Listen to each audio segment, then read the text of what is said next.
So let's get into these conference championship games. I want to get into what I think is probably the best game. I don't want to undercut the Pac-12, but listen, this Georgia Bama game, we've all from the middle of the season been looking forward to this conference championship game, this SEC championship game, this Georgia team, which really hasn't been tested, even though they have looked dominant at times and, to be honest, looked underwhelming at times. We've been waiting for them to be tested and to be put into a situation where they have to play their best. And we might get that as Georgia takes on now Alabama. So both of these teams coming off of, I would just say, like, sluggish performances. Now, everybody's going to scoff at, like, well, the Iron Bowl is the Iron Bowl no matter what. Okay, you know what? That's fine. And I certainly understand that rivalry games are different. I would just say that New Mexico State beat Auburn by 21 the week prior in the same building. I know you're going to get a different game from Auburn. Kirby Smart, by the way, acknowledged this, the head coach at Georgia, when he said, don't tell me about playing at Auburn. I know all about that. Remember, it was at Auburn earlier this year that Georgia had one of those, what we would categorize as underwhelming performances. Needed a couple plays late in that game, in particular to Brock Bowers, in order to beat the Tigers. So Alabama escapes against Auburn. Georgia coming off an 8-point win against Georgia Tech. Although, to be fair, when you go back and when you watch that film, it was never in doubt. They were up by 18 going into the fourth quarter. They were largely resting a lot of their main contributors, getting them ready for this week's game. Bowers was held out. Ladd McConkey, Thomas, they both sat out, along with the right guard. I believe it's Tate Ratledge. So they were getting themselves healthy for this game specifically. Meanwhile, Alabama couldn't do that. Why? Because they were in a game in which, all intents and purposes, they could have lost and maybe even should have lost, especially after that fumbled snap. Now, they get the 4th and 31, the horrendous defense from Auburn, and they win. And now they're in a position, Alabama, where, and I agree with this, that they are in a win and in situation in the SEC championship game. Alabama goes in with only the one loss. They lost that game against Texas early in the season. The next week, they go to South Florida. They're messing around with quarterbacks. They looked terrible. And now, at that point, nobody, including myself, thought, oh, well, yeah, Bama's going to right the ship and be playing in a play-in game to go to the college football playoff. At the point, I actually think I said, like, okay, like, we can probably write Bama off. And then, lo and behold, here come the Crimson Tide.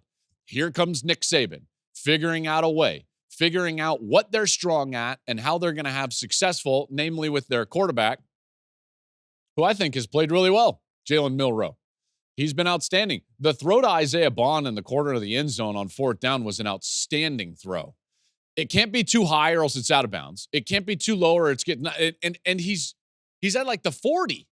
So he's throwing that ball a long way, far hash, and he's got to put it in a pretty tight window. So Milroe, makes the play. And now I ask myself, is he the type of quarterback that can beat Georgia? That's the question for me. Because let's take this Georgia team and just look at them for a moment. They've won 29 straight games. The last time they lost was against this Bama team in a conference championship game.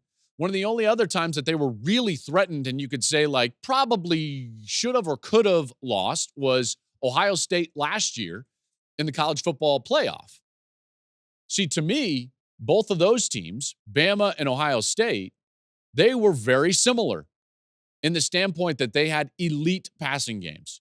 And more so than that, not just elite quarterbacks with C.J. Stroud and Bryce Young, but they had elite wide receivers to go out there and really attack Georgia's secondary. Last time Georgia lost in that SEC championship game, Bryce Young, he threw for over 400 yards.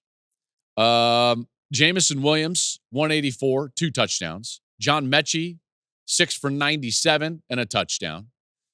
When Bama got them in a rematch in the national championship game, before Jamison Williams goes down in the first quarter, he had already gotten to about 85 yards in that game, and it looked like Georgia was going to struggle again with the elite wide receiver set.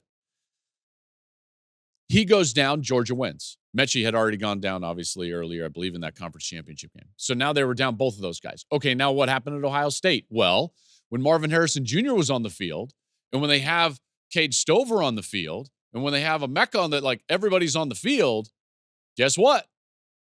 Ohio State has a lead, and they have a lead late. Georgia had a hard time with that passing game. Elite quarterback, elite wide receivers. Again, very similar blueprint. Excellent offensive coach. And then Harrison goes down. And Stover went down, and he was out in the second half. And it totally changed.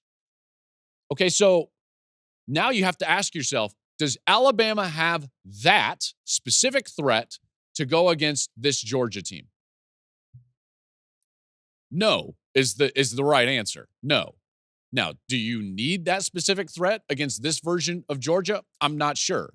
But Nick Saban knows that his team is going to have to play a nearly flawless game. They're going to have to be great on the defensive side. I mean, really, really good on defense. The pass rush is going to have to affect Carson Beck. Okay, they're going to have to get him off of his spot. They're going to, Bowers will be out there, I'm certain of it. You've got to know where Bowers is. You've got to understand that if you're doubling Bowers, McConkey's probably getting targeted. You've got to understand where McConkey likes the football, how he likes to operate, what are the things that he likes to do. Because if you just allow Georgia to get loose offensively, I just don't trust that Jalen Milroe and this version of Alabama's offense is going to go out there and score 30-plus points. So that's why the pressure for me is on Bama's defense. Bama's defense has to hold Georgia under 30. And if they do, then okay, now you've got a shot. Now you've got a shot because then you can run the ball. Then you can maybe try to limit possessions. Then you can get Milroe out of the pocket. You know, all of these different things that they're going to need. Saban's done an outstanding job this year. There's no doubt. But there's a reason why they are not favored in this game. And it's obvious. It's because they don't have the things necessary to make Georgia specifically struggle. Okay? Now, can they win? Absolutely. Absolutely they can win. How does it happen? It happens if Jalen Milroe is on rhythm. Okay? And this is where Georgia's defense has got to attack. If you can force Jalen Milroe to hold the ball, pump the ball, flinch in the pocket. Do I need to run? Be indecisive at all. That's when you've got him. That's when he plays poorly. That's what Texas was able to do. And now he's gotten a lot better since then, but it's namely because they've been able to play in rhythm. When I watch their games on film, here's what I see. I see a quarterback that has gotten a lot better. I've shown you that film right here on the program. I see a quarterback that is more decisive, but it's also his ability to go ahead and say, okay, like, can I throw it in rhythm? No. Okay, now I can take off. And so from my seat, if you take away that rhythm to his game, if you take away some of the easy access throws, if you take away some of his one-on-one opportunities to just line up and throw the ball deep because he's got such a great arm, well, now you're putting him in a bind where you're forcing him into a situation where he probably feels like he's going to have to be more of a runner.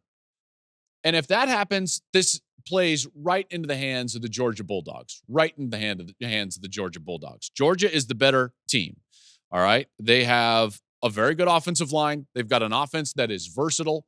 I've been very impressed with Carson Beck, all of the things that you can say. And then you've got the blueprint of what Texas did to Alabama. Texas and Georgia are fairly similar, really good at the line of scrimmage. They're explosive on offense. They do a lot of things well. They've got a good pass rush. They can stop the run. So essentially Alabama is going to be facing what you could argue is a better version of the same Texas team that beat them in their home stadium by double digits. All right. I'm leaning Georgia in this one. I just think that the Georgia defense and Kirby Smart specifically, he's going to know how to disrupt the rhythm of Jalen Milroe. And once you disrupt that rhythm, now you've got him. And I think he's going to make a mistake. And those mistakes we saw pop up against Texas because they took away the easy throws, because they could rush 4 and get home. They could stay in their lanes. These are the top 2 scoring defenses in the SEC. I think Alabama's got to hold them under 30 to have any chance whatsoever. I think that Georgia probably gets to that 30-point mark, maybe just just a bit over. And I think even though this is only a 6-point spread, I like Georgia by double digits in this game, by 10 or more. I think Bama's going to be ready, but this Georgia team is going to be really ready. They've won 29 in a row. There is at least a thought, and Kirby Smart is going to use this. There's at least a thought that Georgia could lose and be out. You think Kirby Smart's not going to use some of that as motivation? This guy will use anything. Their fan base still thinks that I picked TCU in the national championship game, which is just like a blatant lie. But they'll use anything. They'll just create it. They'll just fabricate it out of thin air. So, like, this team will be ready. They've won 29 in a row, folks, for a reason. Georgia, give the points. Isn't that how you say it, right? Yeah, Georgia and take the 6. Thank you for watching the Joel Klatt Show YouTube channel. And if you liked this clip, make sure to like it and subscribe to the channel, and you can stay up to date on all of my college football coverage.